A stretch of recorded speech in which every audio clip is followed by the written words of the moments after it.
2 নাকি 3 ফেব্রুয়ারি এবছর সরস্বতী পুজো 2025।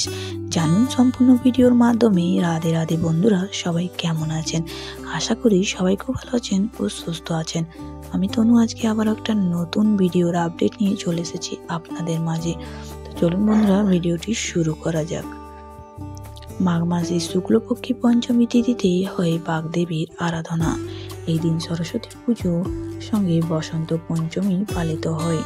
মা সরস্বতী হলেন বিদ্যা, জ্ঞান এবং সঙ্গীতের দেবী। বৌদিক দেবী সরস্বতী। তার 4 হাতে, এক হাতে থাকে পুস্তক, জপমালা, জলের পাত্র ও বীণা। দেবী সরস্বতীর হাতে বীণা থাকে বলেই তাকে বীণাপাণি বলা হয়। এবছর কবে সরস্বতী পুজো পালিত হবে এ বিষয় নিয়ে অনেকেই মনে সংশয় দেখা দিয়েছে। সরস্বতী পুজোকে অনেকেই বাঙালি ভ্যালেন্টাইন ডেও বলেন। বেশ কয়েক বছর দেখা গিয়েছে 14 ফেব্রুয়ারি ভ্যালেন্টাইন ডেতে সরস্বতী পুজোর দিন পড়েছে। এবছর অবশ্য তেমনটা হচ্ছে না। 2025 সালে সরস্বতী পুজোর দিন হিসেবে দুটো তারিখ